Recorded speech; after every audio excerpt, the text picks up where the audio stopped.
Selamat siang, kembali lagi bersama saya Fatati Nuriana dalam acara Cakrawala TV. Kita ke informasi selanjutnya. Hari ini kami akan mengajak Anda menyusuri pesona pantai selatan di daerah istimewa Yogyakarta, tepatnya di Kabupaten Kulon Progo. Dengan hamparan pasir hitam, suasana tenang, serta sentuhan kearifan lokal masyarakat pesisir, Pantai Marangan menawarkan pengalaman wisata yang berbeda sekaligus potret kehidupan yang harmonis dengan alam. Mari kita telusuri lebih lanjut dalam keindahan dan potensi wisata dari pantai ini, yang perlahan mulai menunjukkan pesonanya di tengah geliat pariwisata Kulon Progo.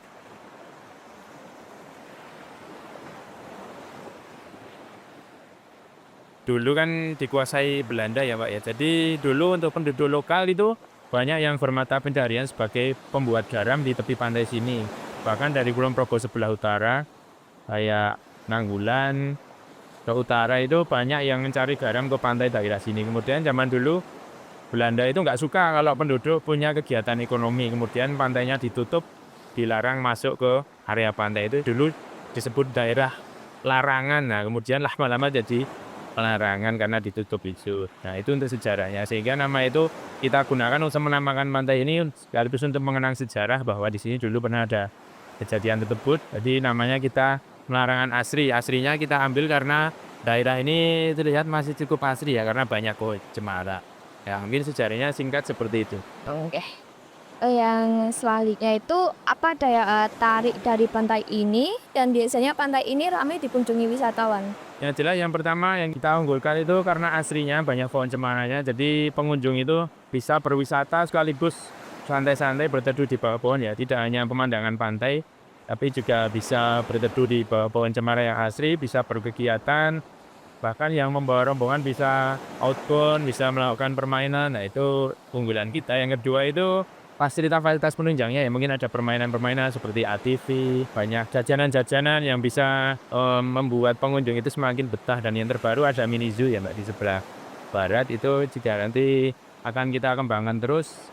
Kemudian di sini juga bisa dipakai untuk outbound dan juga bisa digunakan untuk ngecamp atau camping di sini bisa. Berarti kalau buat camping gitu untuk penjaganya tetap ada di sini. Ada ya. Jadi nanti kalau ada agenda camping atau camp malam itu nanti dari petugas dari pengurus akan berjaga di sini. Selanjutnya, apakah ada dukungan dari pemerintah setempat dalam pengembangan pariwisata di sini dalam pantai di sini, Pak? Ya tentunya ada ya Mbak untuk pemerintah setempat mulai dari desa, kecamatan sampai kabupaten bahkan sampai dinas pariwisata terkait sampai provinsi itu sangat mendukung keberadaan Pantai Marangan ini. Yang pertama diwujudkan dengan legalitas ya Mbak ya. Legalitas, SK dan sebagainya mulai dari SK desa, SK dinas pariwisata sampai provinsi itu semuanya sudah ada. Itu mengakui bahwa Pantai Marangan itu sudah eksis. Kemudian dukungan pemerintah berupa bimbingan, arahan bagaimana pengelolaan pantai agar pantai ini bisa berjalan dengan baik. Kemudian bantuan keamanan juga dari aparat keamanan baik Polsek, Polres maupun tim SAR. Nah itu selalu memberikan support untuk keamanan daerah sini. Kemudian bantuan pendanaan juga diberikan yaitu berupa mungkin tambahan-tambahan fasilitas yang mungkin belum dimiliki Pantai Marangan juga pernah diberikan oleh pemerintah setempat. Yang keempat, apa tantangan terbesar dalam menjaga kebersihan dan kelestarian pantai di sini? Yang untuk tantangan terbesarnya, yang pertama itu pengelolaan sampah ya Mbak ya. Karena sampah itu merupakan menjadi tantangan terberat dalam mengelola wisata, terutama sampah yang dibawa aliran sungai. Jadi untuk sampah yang dibawa aliran sungai itu kan nanti ujungnya ke muara sungai itu sampai ke laut ya. Jadi sampah yang terbawa aliran sungai terus masuk ke laut terbawa ombak nanti akan terdamparnya di bibir pantai. Jadi itu sepanjang waktu pasti membawa sampah. Jadi kita kesulitannya di situ. Nanti kalau tidak dibersihkan, sampah terbawa ombak nanti banyak sampah lagi. Tapi alhamdulillah kalau sampah yang di atas, di daerah yang agak jauh dari bibir itu bisa kita kondisikan karena di sini ada petugas kebersihan dan juga ada bank sampah. Alhamdulillah bisa kita handle. Dan pengunjung juga sudah memberikan apresiasi bahwa katanya pantai di sini cukup bersih. Kemudian tantangan yang kedua selain sampah itu dalam merawat pohon cemara ya Pak ya. Karena ternyata pohon cemara ini semakin tua itu kayak ada batas umurnya. Jadi kalau tua itu malah batangnya bisa rapuh. Kita juga baru tahu kalau pohon cemara itu semakin tua nanti bisa mati sendiri. Ya, kita juga belum tahu penyebabnya apa. Dan juga kalau musim kemarau panjang itu membuat cemara juga agak kurang subur, bisa mati juga.